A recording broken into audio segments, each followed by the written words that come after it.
Hello friends, बहुत बहुत स्वागत है आपका माय सर्जी के इस प्लेटफॉर्म पे और मैं हूं आपका दोस्त सौरभ शुक्ला। दोस्तों, आप लोग देख रहे हैं C#.NET का कोर्स और इसमें आप देख रहे हैं history of C# and .NET। तो बेसिकली दोस्तों, हम लोगों ने पिछले वीडियो में थोड़ा सा देख लिया था कि एंडर्स हेल्सबर्ग कौन थे जिन्होंने C# और .NET फ्रेमवर्क को बनाया, और साथ ही साथ हम ये भी समझ चुके हैं कि उन्होंने क्या क्या बड़े बड़े तीर मारे थे अपने जीवन में। सबसे पहले उन्होंने बनाया टर्बो पास्कल पोरलैंड कंपनी के लिए, जो कि काफ़ी पॉपुलर सॉफ्टवेयर रहा। उसके बाद फिर उन्होंने डेल्फाई को भी बनाया और उसके बाद फिर वो जुड़ गए माइक्रोसॉफ्ट के साथ। लेकिन जैसा कि मैंने लास्ट वीडियो में आपको बताया था कि जावा के साथ माइक्रोसॉफ्ट की क्या कहा सुनी हुई, उस सिलसिले को भी यहां पर समझना बड़ा इंटरेस्टिंग होगा और इसमें एंडर्स ने कैसे एंट्री ली वो सारी बातें भी आपको समझाता हूं। तो आज के इस लेसन में हम लोग बेसिकली देख रहे हैं हिस्ट्री ऑफ C#.NET और उसमें मैं बताने वाला हूं कि जावा के साथ माइक्रोसॉफ्ट की जर्नी कैसी रही। दोस्तों, आप लोगों को मालूम होना चाहिए कि जावा दुनिया की बहुत ही पॉपुलर लैंग्वेज है जो कि बनाई थी सन माइक्रोसिस्टम ने। सन माइक्रोसिस्टम एक कंपनी थी जो अर्ली 80s में स्टैब्लिश हुई थी। 1982 में 4 लोगों ने मिलकर इस कंपनी को बनाया था। और अगर आप इंडियन हैं जो मेरी बात सुन रहे हैं तो आपको बता दूं कि इन 4 लोगों में से एक थे मिस्टर विनोद खोसला, जो IIT दिल्ली से पढ़े हुए थे और उसके बाद फिर स्टैनफोर्ड यूनिवर्सिटी से उन्होंने अपनी हायर डिग्री ली थी, जो कि आज वेंचर कैपिटलिस्ट हैं सिलिकॉन वैली में। और उन्होंने 2 साल बाद ही कंपनी को छोड़ दिया था because he is a venture capitalist. उन्होंने अपना बिजनेस का अलग रास्ता अपना लिया था। खैर, सन माइक्रोसिस्टम ऐसी कंपनी थी जो शुरुआत से प्रॉफिट में थी और लेट 80s में और कह सकते हैं अर्ली 90s में जेम्स गोसलिंग को इस जिम्मा सौंपा गया कि वो जावा प्रोजेक्ट को लीड करे। जावा लैंग्वेज बनी, जावा टेक्नोलॉजी बने। कई लोग बोलते भी हैं और मैं भी ये बात बोलता हूं कि Java is not just a language, Java is a technology. And ये टर्म बहुत जरूरी है समझना उन लोगों के लिए जो लोग जावा पढ़ते हैं। खैर, तो जावा बन गई अर्ली 90s में। 1991 में जेम्स गोसलिंग ने बना लिया था। हालांकि इसका पहला वर्जन आते आते 96 हो चुका था, जो कि स्टैंडर्डाइज होके आया था। अब ये जावा थी, जावा लैंग्वेज उस दौर में बड़ी पॉपुलर हो रही थी क्योंकि इंटरनेट उस समय फ्लरिश हो रहा था। और इंटरनेट को जिस तरह की लैंग्वेज की जरूरत थी, जिस लैंग्वेज पे इंटरनेट की एप्लीकेशंस बनाई जा सकें, उसके लिए जावा में वो तमाम फीचर्स थे। तो जावा रातों रात पॉपुलर हो गई। बहुत सारी कंपनीज को अपने प्रोजेक्ट्स के लिए जावा की जरूरत पड़ने लगी और यहां पर सन माइक्रोसिस्टम को अच्छा खासा बिजनेस मिलने लगा। सन माइक्रोसिस्टम कंपनी ने काफी सारी कंपनीज के साथ कॉन्ट्रैक्ट किए, जैसे कि IBM कंपनी है, सिमेंटिक कंपनी है, बोरलैंड कंपनी है या फिर माइक्रोसॉफ्ट भी। इन सबके साथ सन माइक्रोसिस्टम ने कॉन्ट्रैक्ट किया था कि आप हमारी जावा टेक्नोलॉजी को यूज कर सकते हो, यानी आप जो भी प्रोडक्ट्स बना रहे हो उसमें हमारी जावा टेक्नोलॉजी को यूज कर सकते हो, पर शर्त यह है कि आपको जावा के हमारे सारे फीचर्स इंप्लीमेंट करने पड़ेंगे। तो जावा उस समय इंटरनेट की दुनिया में इतनी ज्यादा छाई हुई थी कि जावा को अपनाने के अलावा कोई और ऑप्शन नहीं था। माइक्रोसॉफ्ट चाहती तो थी कि उसका प्रोप्राइटरी आइटम हो, लेकिन मजबूरन उसे ये जावा लाइसेंस लेना पड़ा सन माइक्रोसिस्टम से। तो ये जो कॉन्ट्रैक्ट हुआ माइक्रोसॉफ्ट और सन माइक्रोसिस्टम के बीच में, ये एक तरह का लाइसेंस था। आप कह सकते हैं कि माइक्रोसॉफ्ट जो भी बिजनेस कर रहा है, जो भी अपने प्रोडक्ट्स बना रहा है, उसमें उसे जावा टेक्नोलॉजी को यूज करने की जरूरत है और इसके लिए उन्होंने अपना प्रोडक्ट पार्टनर या कह सकते हैं कि बिजनेस पार्टनर बनाया सन माइक्रोसिस्टम को।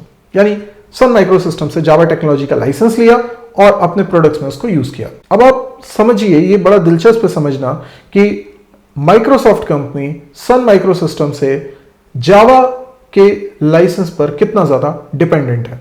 तो ये बेसिकली कॉन्ट्रैक्ट की मेन बात क्या है कि आप जावा एप्लीकेशन डेवलप करते हैं तो जो फीचर्स IBM के प्रोडक्ट्स में मिलेगा उस एप्लीकेशन को रन करने के लिए, वही सारे फीचर्स माइक्रोसॉफ्ट के प्रोडक्ट्स पे भी अगर जावा एप्लीकेशन को रन किया जाए तो वो फीचर्स मिलने चाहिए। यही शर्त थी सन माइक्रोसिस्टम की।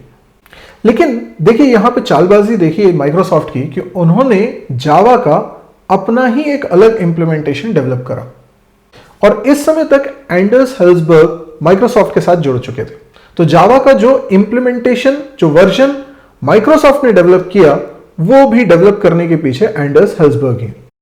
तो ये जो माइक्रोसॉफ्ट ने जावा का इंप्लीमेंटेशन करा, इसमें सारे फीचर्स नहीं रखे गए जो कि सन माइक्रोसिस्टम के कॉन्ट्रैक्ट में लिखा था।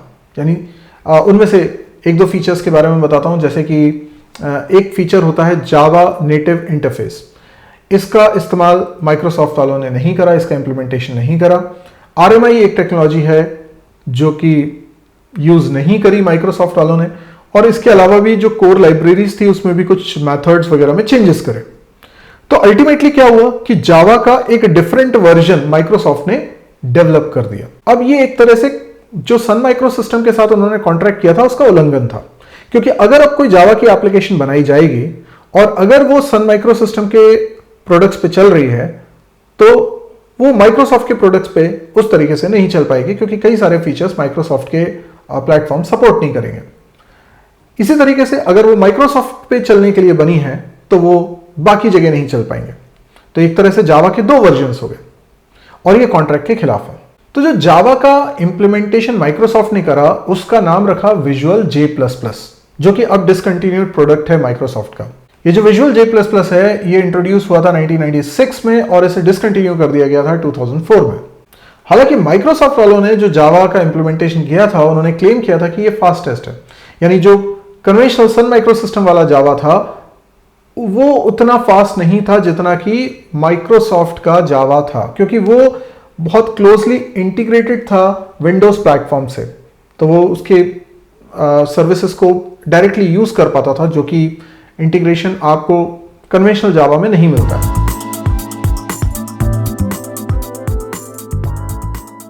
तो दोस्तों अक्टूबर 1997 में सन माइक्रो सिस्टम ने माइक्रोसॉफ्ट के ऊपर केस दर्ज कर दिया। क्या लिखा था उस लैंग्वेज में मैं आपको एग्जैक्टली पढ़ के बताता हूं। The complaint charges Microsoft with trademark infringement, false advertising, breach of contract, unfair competition, interference with prospective economic advantage and inducing breach of contract. तो इतनी बातें लिख दी, मतलब अच्छे खासे चार्जेस उन पर लगा दिए गए। और लेटर ऑन ये केस, क्योंकि सीधी सी बात थी, साफ साफ दिख रहा था जिस तरह से कॉन्ट्रैक्ट बना हुआ था, इस सन माइक्रो सिस्टम के फेवर में जा रहा था केस, तो फिर माइक्रोसॉफ्ट वालों ने इसे सेटल करने के बारे में सोचा। इनफैक्ट माइक्रोसॉफ्ट के पास कोई ऑप्शन नहीं था, तो उन्होंने आउट ऑफ द कोर्ट जाके इसको सेटलमेंट करने की कोशिश करी और सेटलमेंट में ये एग्री हुआ कि माइक्रोसॉफ्ट देगा $20 मिलियन सन माइक्रो सिस्टम को हर्जाने के रूप में, और साथ में यह भी वादा किया कि वो इवेंचुअली जो जावा के इंप्लीमेंटेशन माइक्रोसॉफ्ट ने बना रखे हैं उसको एंड करेगा। तो धीरे धीरे करके एंड करने पर सहमति हो गई थी दोनों कंपनीज के बीच में। और दोस्तों माइक्रोसॉफ्ट के साथ ऐसा पहली बार नहीं हुआ था, लेकिन ये एक बहुत चर्चित केस में से एक है। तो जो जावा का इंप्लीमेंटेशन, जो विजुअल J++ की बात कर रहा हूं, वो धीरे धीरे करके 2004 तक डिसकंटिन्यू हो गया था। ये जो विजुअल J++ का जो दौर था ये विंडोज 95 में आया था। विंडोज 95 एक ऑपरेटिंग सिस्टम, इसके बाद विंडोज 98 में भी देखने को मिला, लेकिन इसके बाद जब विंडोज XP का शुरुआती वर्जन आया था उसके साथ जावा वर्चुअल मशीन को शिप नहीं किया गया था, यानी उससे पहले Java virtual machine was an integral part of Windows machine. तो दोस्तों मुझे पूरी उम्मीद है कि ये एक इंटरेस्टिंग फाइट थी दोनों कंपनीज के बीच में, जिसका नतीजा अभी आप लोगों ने देखा। और यहां पर समझने वाली बात यह है कि माइक्रोसॉफ्ट को कुछ रियलाइजेशन हुआ, क्योंकि काफी ज्यादा नुकसान उसको झेलना पड़ा, लेकिन मार्केट में अपने कस्टमर्स को बचाने के लिए और अपनी साख को भी बचाने के लिए माइक्रोसॉफ्ट ने एक बहुत बड़ा दांव खेला। और ये बहुत ही जरूरी कदम था जो माइक्रोसॉफ्ट को शायद और पहले ले लेना चाहिए था, लेकिन देर आए दुरुस्त आए। और इस चीज को इंप्लीमेंट करने में एंडर्स हेल्सबर्ग का बहुत बड़ा योगदान है, क्योंकि ये चीज कुछ और नहीं C#.net ही है। तो चलिए दोस्तों, इसके बारे में मैं आपको नेक्स्ट वीडियो में डिटेल में बताऊंगा। आज के लिए इतना ही। Thank you, good bye.